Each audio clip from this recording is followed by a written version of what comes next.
Écoutez, bonjour à toutes et à tous. On va débuter cette table ronde sur le confidential computing. Avant de commencer, je vous propose en fait, alors vous les avez à l'écran, c'est de vous présenter un petit peu les intervenants à cette table ronde. Donc on a en fait Arnaud Jumelet de Microsoft, donc, qui est au bout de la table, qui est le National Security Officer en fait chez Microsoft France. Il est chez Microsoft depuis 15 ans, accompagne les organisations autour des questions de cybersécurité et de confiance numérique depuis 10 ans. Il effectue une veille en fait sur les innovations dans le domaine. Il est également le point de contact technique en fait pour l'ANSSI, donc chez Microsoft France, et interagit en fait avec l'occlusif et cybermalveillance. Voilà. Ensuite, on a Thibaut Meyer. Alors, Thibaut Meyer, en fait, lui, il est... non, c'est pas Thibaut. Thibaut est là. Je suis désolé. Donc, Thibaut est directeur dans l'équipe Office du CISO, en fait, de Google Cloud, qu'il a rejoint, en fait, l'an dernier. Il aide des clients, en fait, à définir les stratégies de cybersécurité dans leur migration vers le cloud et suit, en particulier, en fait, les enjeux de souveraineté. Auparavant, Thibaut a travaillé dans le secteur public sur plusieurs institutions, dont l'ANSSI, l'Assemblée nationale, la présidence de la République et la CPR, donc qui est l'autorité de contrôle prudentiel et de résolution. Ensuite, donc, on a Mathieu Gendron. Alors Mathieu, en fait, il n'a pas pu venir, il est à distance. Donc 15 années de carrière dans le secteur public et notamment 3 ans en fait comme directeur du numérique pour l'éducation au ministère de l'Éducation nationale en France. Mathieu a rejoint Amazon en 2018 pour créer et diriger une équipe technique qui accompagne les clients d'Amazon dans leur adoption en fait du cloud en France et au Benelux. Donc cet accompagnement comporte un volet sécurité essentiel pour les clients et dans ce cadre qu'il aborde des sujets de confidential computing. Et puis Julien Levrard, donc OVH Cloud. Julien, il est Chief Information Security Officer chez OVH Cloud. Le CISO, donc lui-même, dépend directement du CIO et de son équipe, travaille en fait en support de l'ensemble des équipes d'OVH Cloud. Il garantit la posture de cybersécurité de l'organisation et est aligné en fait avec ses priorités. L'équipe sécurité assure en particulier la définition des règles, l'accompagnement technique, l'organisationnel des équipes, le développement des outils de sécurité, la mise en place des activités de contrôle et de surveillance et de réaction en fait aux incidents. Et moi, animateur, je suis le DSI du corporate du groupe Lagardère et le directeur cybersécurité en fait pour le groupe. Alors, le sujet alors, je pense que vous avez lu, de toute façon, vous inscrivant à la table ronde. L'idée, si vous voulez, c'est aujourd'hui de se dire qu'il y a des chaînes qu'on maîtrise très bien. Et donc, on maîtrise le transport réseau, on maîtrise des capacités de protection en stockage, on les maîtrise plutôt bien avec une gestion du secret qui peut être privée. Et on maîtrise, malgré le fait que potentiellement ce soit un petit peu plus difficile, la capacité en fait de protéger en fait nos données dans les bases de données. Mais forcément, on voit bien, il nous manque un maillon en fait sur cette chaîne, qui est la capacité, lors du calcul, de pouvoir en fait protéger l'ensemble des données de l'entreprise. Si je prends mon cas, de plus en plus, en fait, je suis sollicité par les métiers qui manipulent du patrimoine, qui manipulent en fait des données par rapport auxquelles ils ont pu prendre des engagements qui sont non négligeables en termes de protection et qui me demandent si... Alors, il y a 2 cas de figure. J'ai trouvé en fait une application SaaS qui répond complètement à mon besoin, qu'embarque en fait les nouvelles technologies des moteurs d'intelligence artificielle ou ce genre de choses, et j'ai absolument besoin de déployer ça, sauf que ça peut pas être déployé en interne, c'est déjà en fait structuré sur des systèmes d'hébergement, et ça embarque pas typiquement cette sécurité dite à l'usage qui est nécessaire. Donc de ce fait, je dis non au métier en question. Et donc, ce sont des gens qui font typiquement du contrat, par exemple, mais ce sont des gens aussi qui gèrent du patrimoine. Alors, chez nous, on a des trucs tout bêtes comme Astérix, par exemple, mais mine de rien, Astérix, en fait, en digital, si jamais ça fuit, on ne le rattrapera jamais. Et de ce fait, ça impacte le business directement. Donc voilà, donc on discute avec ces gens-là, on leur dit potentiellement en fait demain on aura une solution, mais on l'a pas aujourd'hui et typiquement le confidential computing pourrait être la réponse à ça. Et donc c'est pour ça qu'on a décidé aujourd'hui de vous parler de ça. Donc première chose en fait, au-delà en fait de ce que j'ai pu évoquer qui sont des cas simples, est-ce qu'il n'existe pas en fait des cas d'usage plus métiers? Julien, est-ce que tu peux nous en parler? Oui, alors bonjour à tous. Alors, les fonctions de confidential computing, on rentrera un petit peu dans le détail par la suite, mais de manière très basique, c'est un ensemble d'instructions au processeur et la capacité à créer des enclaves chiffrées dans la mémoire du serveur ou de la machine. Et du coup, la mise à disposition de toutes les instructions qui permettent de gérer ça avec tous les protocoles d'échange de clés, de gestion de ces différentes features. C'est une technologie qui est assez récente. Ça fait que quelques années. Il y a peu d'usages réels. En tout cas, nous, on a quelques sociétés qui développent en tant que clients ces solutions-là sur nos plateformes. Mais aujourd'hui, on est sur des cas d'usage qui sont, on va dire, opérés par des sociétés très expertes du domaine. Donc, qui vont mettre en place des cas d'usage très particuliers. Alors, typiquement, on a un partenaire qui s'appelle Security, qui va mettre en place des fonctions d'apprentissage fédéré, donc qui permet à plusieurs acteurs de fédérer des données sans les partager avec les autres membres. Et du coup, il va y avoir du compute qui va être réalisé sur le serveur. Et du coup, ça va permettre de partager des données avec d'autres acteurs sans forcément avoir besoin de leur faire confiance. Donc aussi bien les partenaires métiers, donc les sociétés avec qui on va partager des données métiers, que le cloud provider qui va faire tourner la machine. Alors, il y a toujours besoin d'un peu de confiance, on a besoin d'avoir confiance dans le matériel.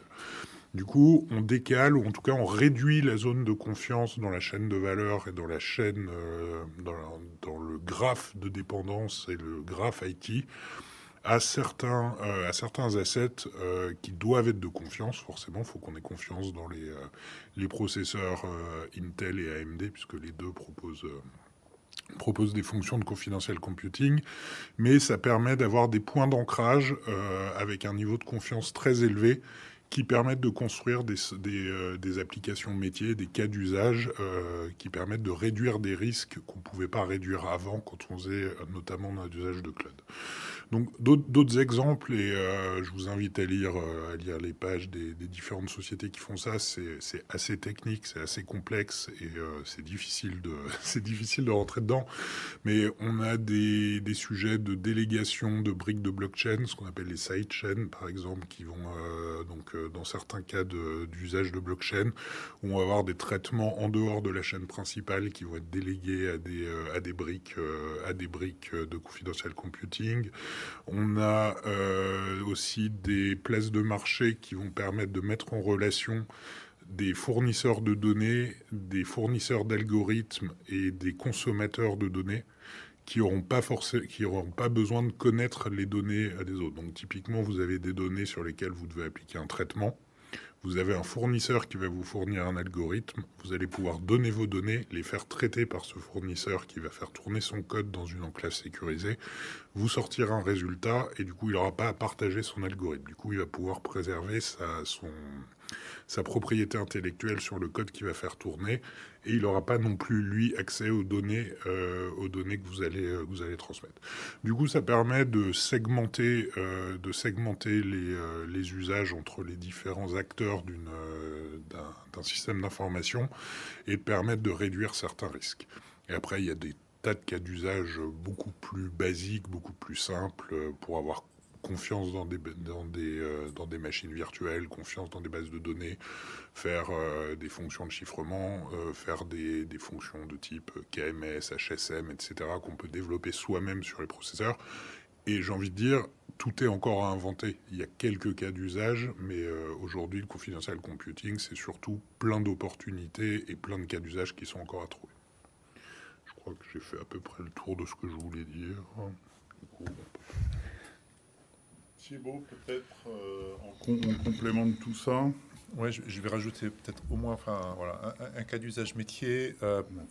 Par exemple, dans une situation où d'une part on a besoin de la collaboration de plusieurs parties et de la mise en commun de données, mais une situation d'autre part où les informations qui doivent être mises en commun sont sensibles et les différentes parties prenantes ne souhaitent pas forcément les partager avec les autres, soit pour des raisons réglementaires, soit tout simplement parce que les autres parties prenantes sont des concurrents et on ne souhaite pas qu'elles aient accès à ces informations. Donc voilà ce qu'on appelle le traitement de données confidentielles multiparties, hein, ou alors en anglais vous le trouverez peut-être plus sous ce terme-là dans la littérature, le Multiparty Confidential Data Analytics.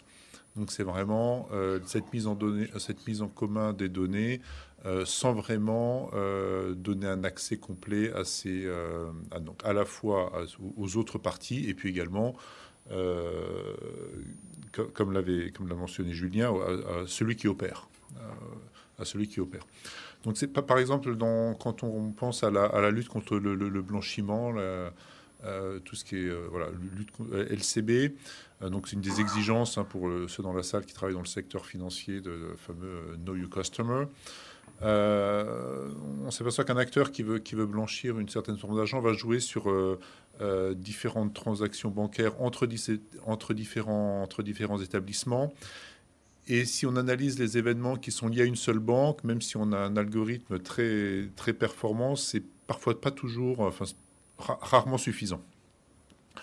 Pour autant, aucun établissement ne souhaite confier ses données clients et a priori sur un périmètre assez large, hein, parce que quand on cherche ce genre de requête, on ne sait pas toujours ce qu'on cherche, on n'a pas forcément toujours une chronologie bien établie, donc on ne souhaite pas le confier à un tiers ni aux concurrents. Et donc voilà, on utilise cette notion de confidential computing pour protéger donc ces données à la fois des autres parties et puis de l'opérateur. Donc c'est un peu une manière de partager ces données sans vraiment les rendre accessibles.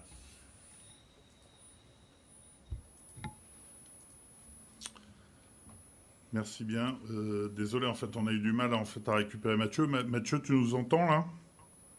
Je vous entends très bien. J'espère que vous m'entendez. Ouais, très bien. Écoute, merci. Super.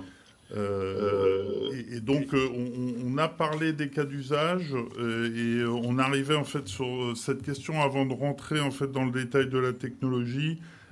Qu'est-ce que le confidential computing peut m'apporter aujourd'hui? Alors, l'idée du confidential computing, hein, pour simplifier les choses, c'est d'augmenter l'isolation alors d'une machine virtuelle ou d'autre chose, d'un process, par rapport à l'isolation qui peut être classique, faite par de la virtualisation logicielle ou de l'isolation des différents processeurs. C'est en fait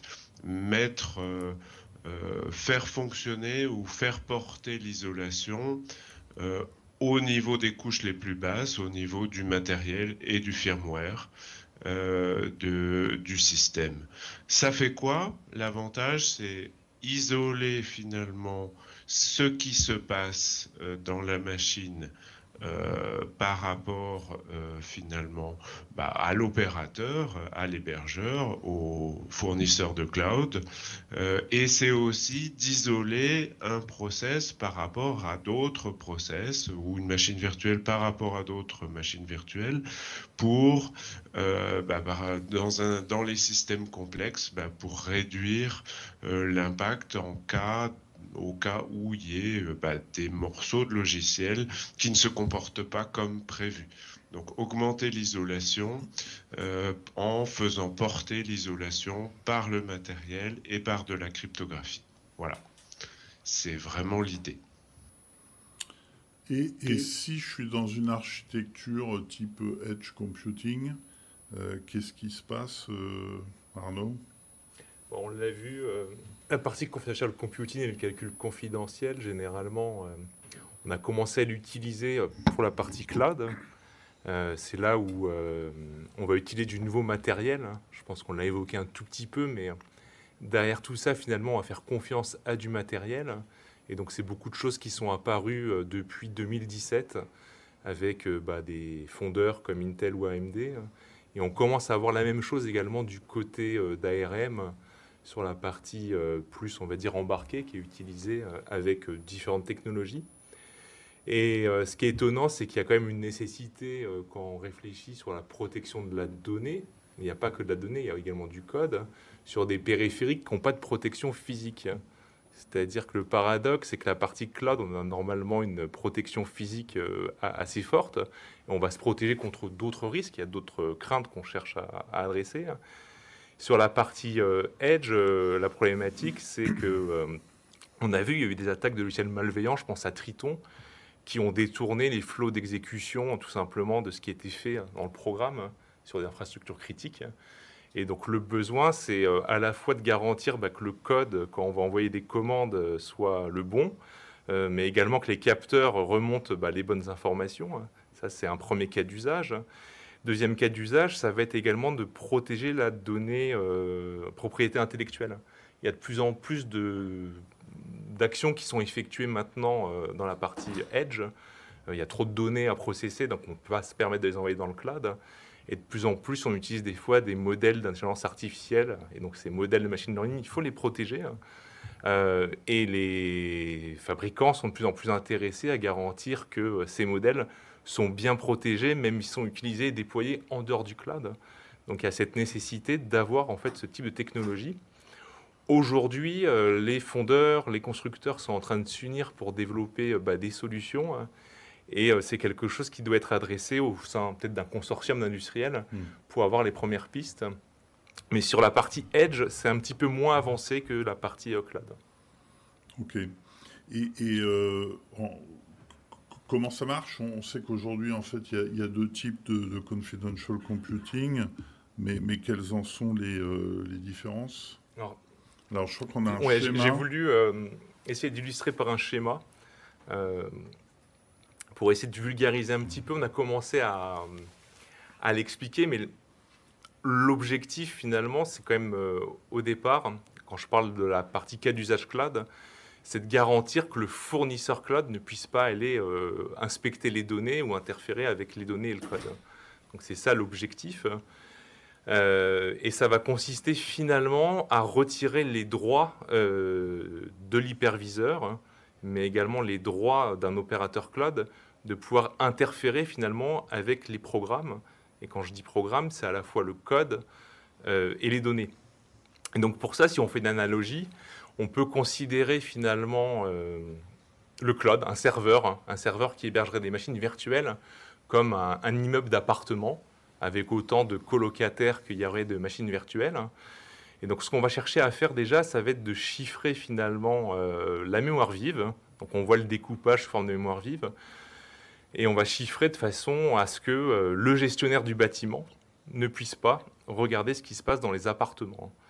Donc il y a des technologies très intéressantes qui sont sorties, qui permettent maintenant d'apporter une protection au niveau de la machine virtuelle. Donc on va parler d'enclave. Souvent, il y a ce terme-là qui revient. L'enclave, c'est de faire en sorte que personne à l'intérieur, de l'extérieur, ne puisse regarder ce qui se passe à l'intérieur. Donc aujourd'hui, ce qu'on peut voir à gauche, c'est la technologie qui a été apportée par AMD, qui s'appelle SEV SNP, qui permet de protéger une machine virtuelle pour que le fournisseur cloud ne puisse pas interférer avec. Donc ça, c'est la première chose qui est intéressante. Ça ne nécessite pas de modification en fait, des applications. Ça nécessite par contre que l'hyperviseur puisse gérer ce type de technologie. Et donc en fait, on va enlever le droit de l'hyperviseur. L'hyperviseur ne peut plus lire ou écrire les données, il peut juste gérer l'attribution de la mémoire. Et donc ça, c'est un changement fondamental par rapport à ce qu'on faisait jusqu'alors. Intel n'est pas en reste et a annoncé qu'il ferait une technologie similaire qui s'appelle TDX. Mais déjà, en termes de risque, ça permet de se prémunir de pas mal de scénarios, notamment le scénario où quelqu'un qui aurait un accès physique chercherait à extraire la mémoire vive pour aller la relire. On peut s'en protéger. On peut également se protéger contre celui qui fournit l'hyperviseur.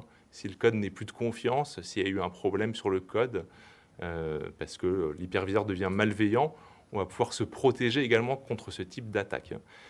Ça, c'est le côté gauche. Et il y a le côté droite, qui est aussi intéressant, qui est quelque chose d'historique, qui est la technologie SGX, où là, l'idée, en fait, c'est de dire qu'en fait, dans l'appartement, c'est ma machine virtuelle, j'ai envie de mettre une protection supplémentaire. J'ai envie de mettre un coffre-fort et j'ai envie de protéger mon application. Et on peut faire en sorte que finalement, on fasse confiance à moins de choses, c'est-à-dire de ne plus faire confiance au système d'exploitation invité, de ne plus faire confiance aux drivers qui s'exécutent dans le système d'exploitation, et de faire en sorte qu'il n'y ait pas d'élévation de privilèges à l'intérieur de la VM. Donc c'est un cas d'usage qui est quand même intéressant, c'est que s'il y a une application hostile qui est chargée dans ma machine virtuelle, faire en sorte que l'application sensible puisse s'en protéger. Et donc ça, c'est l'application Intel SGX qui a la contrainte de devoir réécrire les applications pour tirer parti du jeu d'instructions d'Intel, mais au bénéfice d'avoir des garanties supplémentaires. Et les technologies, ce que j'illustre, peuvent s'assembler un peu, c'est-à-dire que Intel a un semblant pour protéger un peu la machine virtuelle qui s'appelle TME-MK, qui ne protège pas contre tout, c'est ce que j'indique sur le slide, mais qui, avec son successeur TDX, permettra en fait d'avoir un peu le meilleur des deux mondes, où on puisse avoir une VM qui soit sous forme d'enclave, et également mes applications les plus sensibles protégées. Ce que je me suis dit, c'est que ça nécessiterait peut-être de faire un white paper sur le sujet, parce que je pense qu'il y a pas mal de cas de figure à explorer. C'est ça que je m'en arrête là, il y a pas mal de technologies encore. Mais le message, c'est qu'aujourd'hui, on commence à avoir en 2022 un catalogue de solutions pour commencer à travailler. Alors, je crois qu'on a une planche aussi sur le principe de l'enclave. Oui, c'est la même chose. Je pense qu'on n'est pas obligé de le faire, mais vous voyez un peu l'idée, c'est que la zone de confiance va être plus ou moins grande. Et après, à chacun d'apprécier les risques.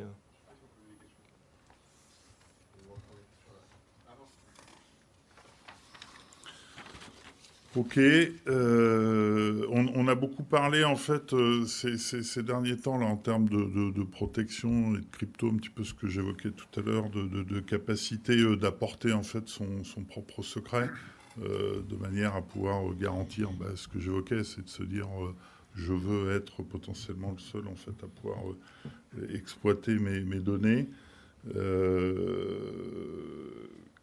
Qu'est-ce qu'il en est en fait en termes de clés de chiffrement, Julien, sur ce sujet-là? Alors, je pense qu'il faut être vigilant et on ne l'a pas été suffisamment sur les KMS et le Bring Your Own Key.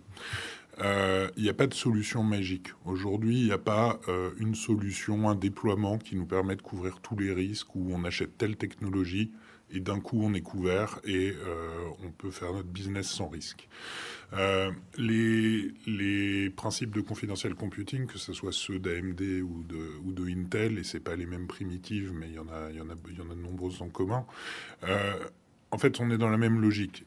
C'est-à-dire que c'est une boîte à outils. C'est des boîtes à outils qu'on va pouvoir composer pour réduire des risques spécifiques, pour se protéger soit du cloud provider, soit des tiers avec qui on travaille, soit protéger le code qu'on veut développer, etc. Enfin, les différents cas d'usage qu'on a vus. Mais ça va nécessiter, de maîtriser la technologie, 2, de la comprendre, 3, d'implémenter les solutions en ayant en tête les risques qu'on veut couvrir, et ensuite vérifier dans le temps que ça reste vrai. C'est-à-dire que utiliser les technologies, on va avoir, et on en parle un peu plus tard, on va avoir un jour des vulnérabilités sur SGX et sur les technologies AMD. Du coup, il va falloir réfléchir dans le temps. Mais par contre, ça reste des excellentes technologies. Et alors, sur les clés, on est sur des choses qui sont très classiques, avec du Diffie-Hellman, des certificats publics, etc., qui peuvent être codés soit en dur, soit qu'on va envoyer à l'intérieur de l'enclave, c'est-à-dire qu'on va envoyer la clé qui va être déchiffrée ou définir quelle est la clé de chiffrement qui va être utilisée pour définir une enclave. Mais en fait, on est exactement dans la même logique que les KMS et le Bring Your Own Key. Aujourd'hui, quand on chiffre avec un KMS ces instances qui sont chez un cloud provider comme tout ceux qui sont autour de la table. Vous protégez vos données quand le disque va quitter le data center, parce qu'elles sont effectivement stockées chiffrées sur le disque. Vous protégez les données quand votre machine est éteinte. Mais rien n'empêche quelqu'un qui a un accès à l'hyperviseur, et les cloud providers sont administrateurs des hyperviseurs, de faire un snapshot de votre machine montée.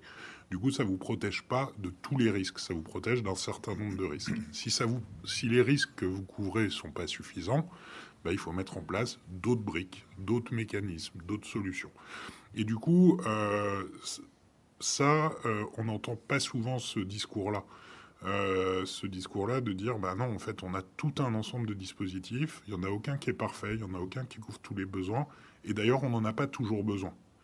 On n'a pas besoin de tout chiffrer tout le temps, on a besoin de se protéger d'un certain nombre de risques, et on a des boîtes à outils. Pour SGX, pour le confidential computing, c'est exactement la même chose, et là aujourd'hui on a surtout des nouvelles opportunités et une nouvelle capacité à réduire des risques qu'on ne savait pas résoudre avant, et qu'on ne savait pas réduire avant. Donc, lisez la doc, regardez les SDK, regardez, il y a tout un tas de groupes de travail, de communautés open source qui développent des solutions et qui vous permettent de voir ce qui est possible de faire et comment ça s'utilise. On ne peut pas, là, en quelques minutes, définir tous les mécanismes parce que la boîte à outils, elle est énorme, quoi. Thibaut, justement, rapidement, quels sont les attaques en fait ou les failles qu'on a déjà pu identifier en effet, il n'y a rien de magique. Je peux faire écho au dernier propos. Alors, premières attaques qu'on a vues, c'est les attaques par canal latéral, les fameux side channel attacks. Je ne sais pas si vous avez suivi la presse cet été, il y a l'équipe de l'Université de technologie de Grasse qui a publié 2 attaques, qu'elles ont nommées Squip, si vous avez vu ça, et Epicleaks. Alors Epicleaks, c'est pas un canal latéral, mais voilà, ces 2 attaques qui ont été publiées pas plus tard que cet été sur le SGX d'Intel. Alors, le SGX d'Intel, c'est pas le seul à être attaqué. Il y a eu des failles également sur l'AMD, il y a eu des failles sur l'ARM Trust Zone. Donc voilà, c'est des choses qui existent. Alors, il y a des mesures qu'on peut prendre en amont pour limiter l'impact de ces failles. Je pense notamment à la désactivation de l'hyperthreading, ce genre de choses. Bien sûr, faire des mises à jour des firmware, parce que ces failles sont corrigées par les constructeurs. Alors, juste un point, c'est quand même des failles, des attaques qui sont complexes. Voilà, c'est des choses qui sont pas évidentes à mettre en œuvre, mais qui existent et qui sont publiées. Et puis ensuite, c'est un peu comme, on va dire, comme toute technologie qui se développe, qui est de plus en plus utilisée. Plus on l'utilise, plus les chercheurs cherchent les failles, plus on regarde, plus on trouve. Donc voilà, ça existe.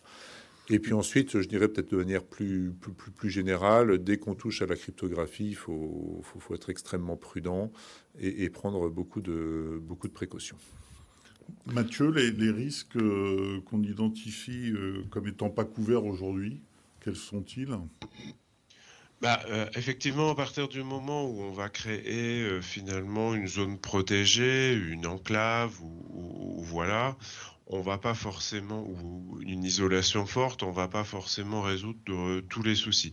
D'abord, il va falloir faire attention, on vient de le dire, à finalement toutes les failles qui peuvent exister au niveau du processeur si on s'appuie sur le processeur pour créer ça. Et donc, il faut être attentif aux différentes mises à jour, aux patchs, etc. Deuxième chose, c'est qu'on va faire tourner du logiciel à l'intérieur de cette enclave, de ce container protégé, isolé. À nouveau, si à l'intérieur de ce logiciel, on a des choses qui sont qui fonctionnent pas ou qui présentent des vulnérabilités intrinsèques ou qui présentent des problèmes, eh bien, du coup, on n'obtient pas le résultat le résultat souhaité. Et donc, on a besoin de continuer à maîtriser les risques sur toute la partie intégration, développement, CI/CD, pour développer le logiciel qui va être à l'intérieur de cette enclave isolée. Donc, ça fait partie des choses qui vont continuer à être nécessaires. D'autres éléments aussi, c'est qu'il y a un certain nombre d'outils qui peuvent fonctionner différemment, où il va falloir faire évoluer. Par exemple, un certain nombre d'outils qui sont là pour aider à détecter des comportements malveillants qu'on fait tourner sur les machines, etc. Si effectivement il y a des choses qui sont dans des enclaves, la détection peut ne pas fonctionner.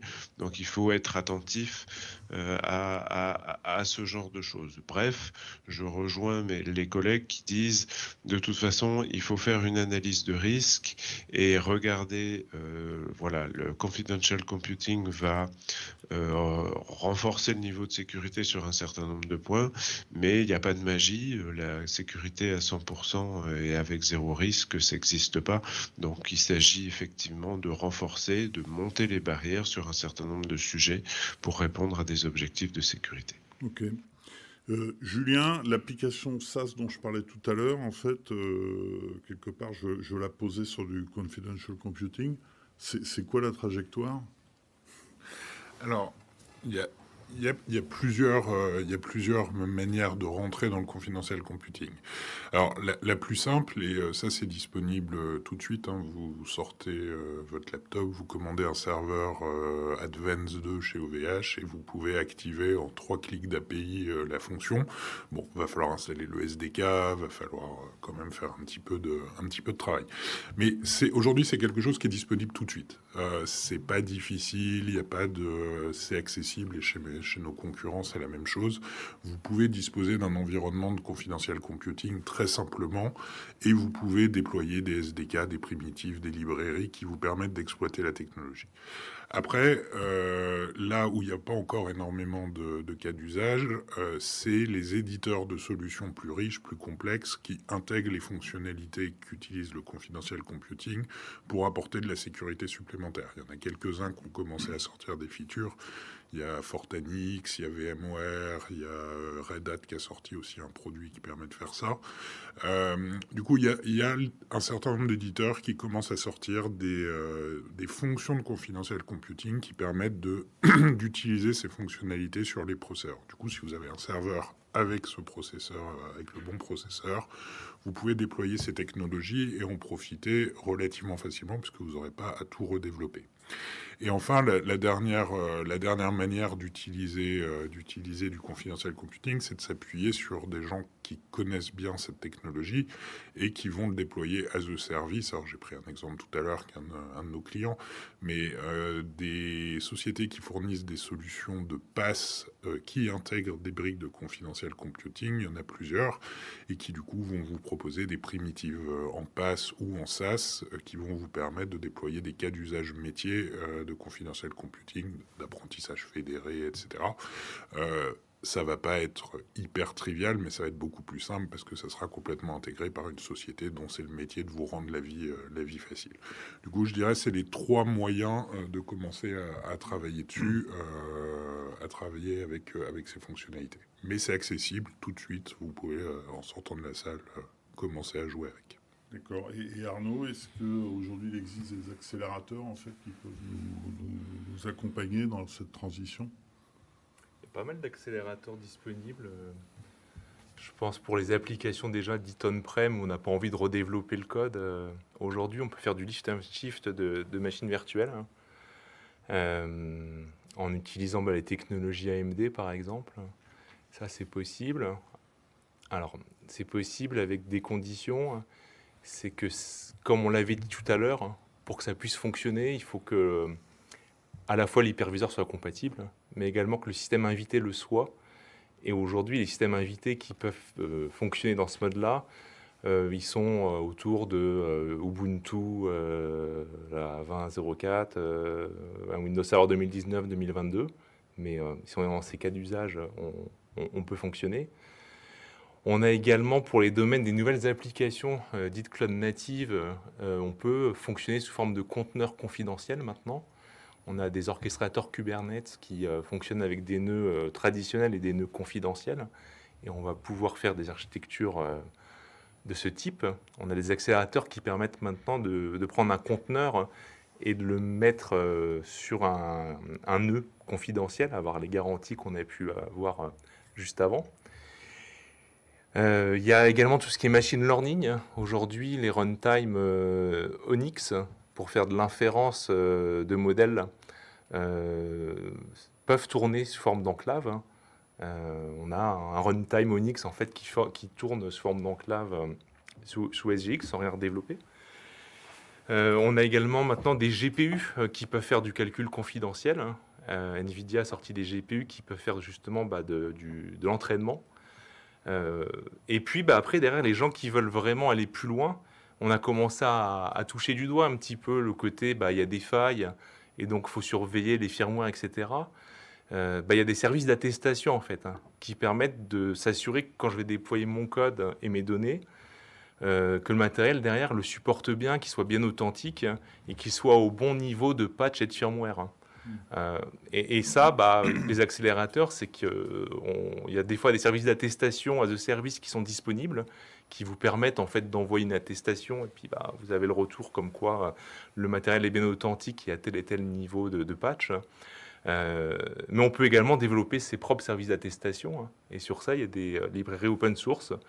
Il y a Open Enclave SDK qui est disponible depuis 2018 sous le consortium Confidential Computing et qui prend en charge à la fois les techno Intel, mais également ARM et d'autres, et qui permettent pour ceux qui veulent construire eux-mêmes leurs services, vraiment d'avoir le contrôle ultime de le faire. Donc on a un peu tout ça, et c'est une gradation en fonction du temps qu'on va investir et du risque et le niveau de contrôle qu'on veut avoir. Donc on peut avoir des choses très simples où c'est un bouton à activer et j'ai l'assurance que voilà, ça fonctionne. Je n'ai pas cherché à aller plus loin dans la compréhension de la technologie. Et puis on peut aller jusqu'à un point où on veut maîtriser la totalité et s'assurer que quand je déploie mon code, c'est vraiment le bon niveau de version, le bon matériel. Et que dans la chaîne de confiance, je maîtrise tout de A à Z. Donc c'est une boîte à outils, on l'a dit et redit, mais je pense que c'est important. Et dernière chose, sur le domaine de l'embarqué, on commence à avoir quelque chose. On a fait un enclave device Blueprint qui est sorti, qui a été mis à disposition notamment par ARM, où on a une sorte de modèle indépendant de technologie de ce que doit être toute la chaîne complète lorsque je vais construire mon code, que je vais le chiffrer, que je vais l'envoyer sur les devices, que les devices vont devoir s'authentifier auprès d'un gestionnaire de calcul confidentiel, comment je dialogue avec les coffres de clés, comment j'injecte les clés dans un canal sécurisé après avoir fait le service d'attestation. Il y a toute une mécanique, toute une infrastructure pour passer à l'échelle, à construire. Et donc dans ce domaine-là, voilà, il y a un document qui est assez intéressant, qui commence à esquisser un peu de ce que devrait être l'IoT dite sécurisée. Bon, il nous reste 5 minutes. Juste, Thibaut, l'impact capacité puissance énergétique par rapport à ça, c'est visible, c'est à considérer assez rapidement. Il y a beaucoup de moyens de mettre en œuvre ce type de technologie. Donc l'impact sur les performances peut varier, mais je dirais, au moins considérant l'impact énergétique, il est quasiment nul. Si on prend l'exemple de l'AMD EPYC, on utilise donc c'est pris en charge par les contrôleurs mémoire pour tout ce qui est chiffrement, déchiffrement des pages mémoire. Également l'utilisation des caches. Et les caches, les CPU modernes maintenant les utilisent de manière extrêmement efficace. Donc voilà, en termes énergétiques, il n'y a pas d'impact notable. Globalement, est-ce qu'on peut se dire aujourd'hui, tout ça c'est de la science-fiction, quelle est la maturité de la technologie, est-ce qu'on peut envoyer en fait nos entités au déploiement, quoi? Alors, non, c'est pas de la science-fiction, c'est bien réel, on vous l'a expliqué, c'est disponible dans les différents services. Donc voilà, c'est une technologie qui gagne encore en maturité, hein, on l'a expliqué, on a encore besoin d'accélérateurs, de développer des SDK. Ça gagne en flexibilité, ça gagne en facilité de déploiement. Voilà, pour la petite histoire, on voit même maintenant des ransomware qui utilisent des enclaves protégées. Donc voilà, c'est pas de la transmission, c'est tout à fait réel, utilisé par tout le monde. Donc voilà, mais c'est encore, on va dire, en phase en phase de maturité et en phase de maturation plutôt. Ok, bah écoutez, on a fait le tour. Donc si vous avez des questions, on est preneur, quoi. Bonjour à tous, merci pour avoir commencé à expliquer cette nébuleuse du convolutional computing. Juste une question par rapport à la partie SaaS qui m'intéresse pas mal justement, c'est un vrai sujet qu'on a notamment avec des solutions SaaS, de comment on peut assurer le chiffrement de bout en bout. Avec le convolutional computing qui arrive et ce calcul justement chiffré qui arrive, est-ce que, on en parle pas mal de chiffrement homomorphique notamment, d'assurer un chiffrement en continu de la donnée et de ne pas déchiffrer la donnée pour pouvoir la faire travailler, etc. Est-ce qu'on est sur une réponse à côté du chiffrement homomorphique pour pouvoir peut-être garantir des éléments de chiffrement sur du long terme? Enfin, en fait, je me dis, est-ce qu'on peut arriver à faire du SaaS sans chiffrement homomorphique, juste avec du convolutional computing? Parce que j'ai l'impression que la réponse est de dire, bon, ça commence à arriver en SaaS, etc. Mais est-ce que finalement, il y a une dépendance? Est-ce que finalement, ou finalement, pour arriver vraiment à du SaaS demain, vraiment de chiffrement de bout en bout, on a toujours besoin de ce chiffrement homomorphique? Mes questions est pas pour expliquer une réponse rapidement, le chiffrement homomorphique, les cas d'usage sont quand même assez limités. Hein. On se rend compte que en termes de performance, c'est pas non plus la panacée. Hein. Donc sur, on va dire, être capable de prendre tout type de calcul, aujourd'hui, c'est clairement les technologies d'enclave sécurisées qui peuvent permettre de s'affranchir des limites qu'on connaît avec le chiffrement homomorphique. Mais ça nécessite derrière, finalement, d'avoir le matériel le supportant. Hein.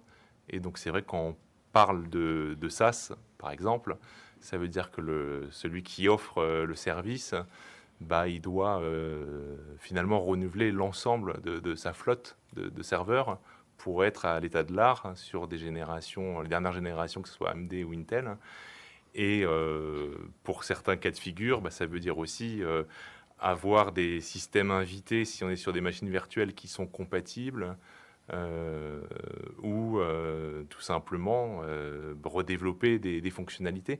Le cas de Microsoft, par exemple, on a redéveloppé la base de données SQL. Donc, si je considère qu'SQL, c'est on va dire un service PaaS de base de données, on a redéveloppé le moteur pour que le calcul puisse se faire au sein d'une enclave.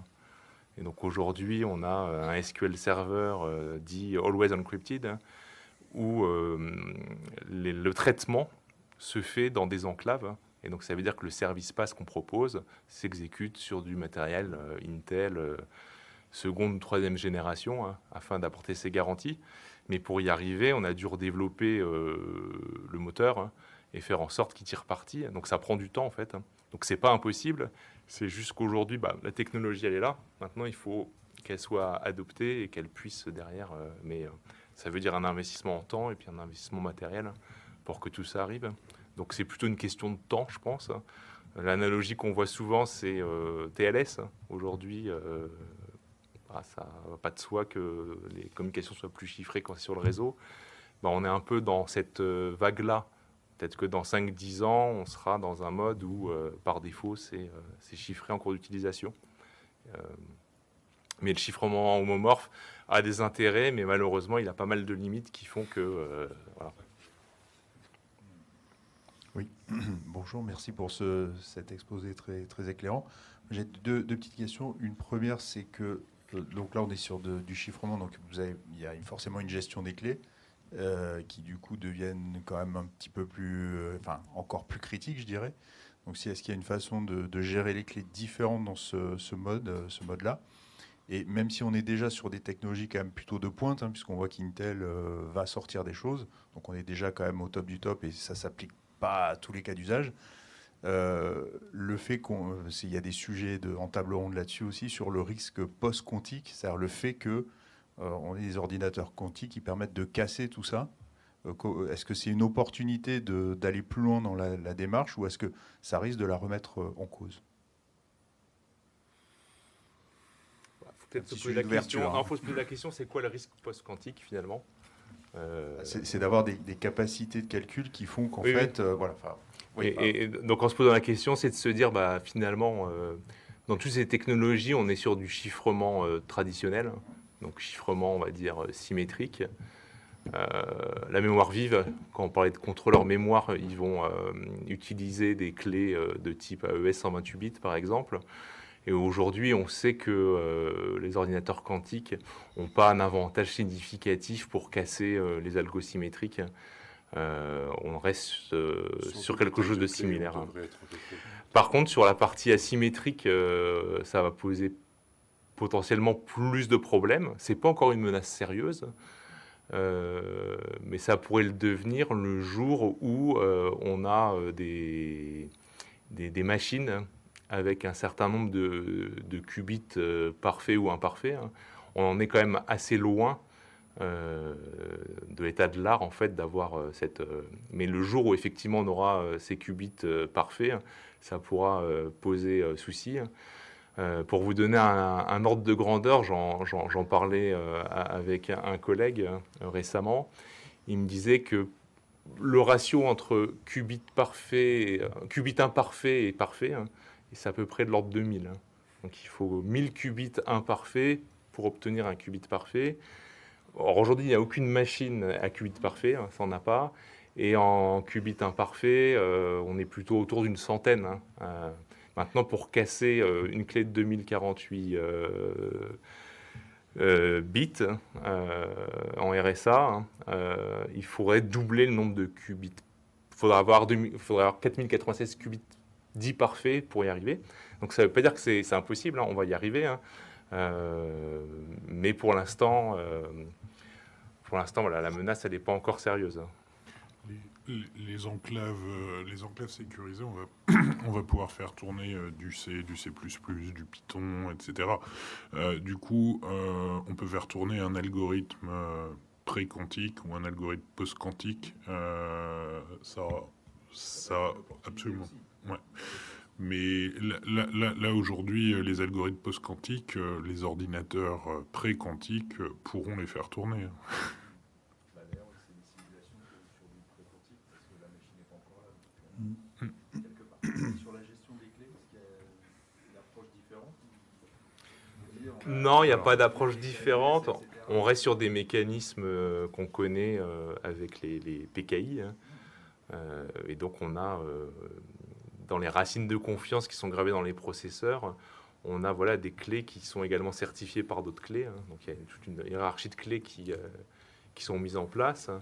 Les fondeurs font en sorte que, je ne sais pas, tous les 10 000 processeurs ou les 20 000 processeurs, il y ait une nouvelle paire de clés, une hiérarchie de clés qui soit mise en place pour pouvoir révoquer si jamais il y a un problème. Mais effectivement, le jour où il y a l'ordinateur quantique qui est là, il y a tout TLS qui tombe, il y a des tas de trucs qui tombent, dont le calcul confidentiel. Et ça peut...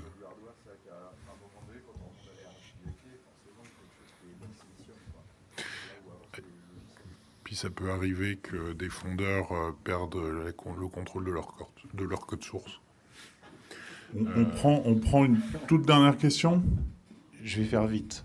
Lorsque je vais provisionner du code, récupérer le certificat d'authenticité, voire même être prévenu en cas de compromission de l'enclave, ça peut arriver.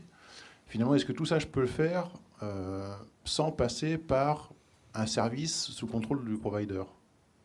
C'est finalement, est-ce que ma chaîne de confiance, je l'ai vraiment de bout en bout? Est-ce qu'à un moment donné, je passe par finalement quelque chose qui reste dans le risque provider, cloud, hyperviseur, quoi?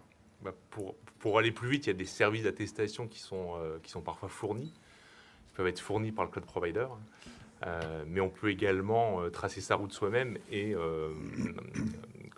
contrôler soi-même ce qui s'y passe. C'est-à-dire que les primitifs sont là.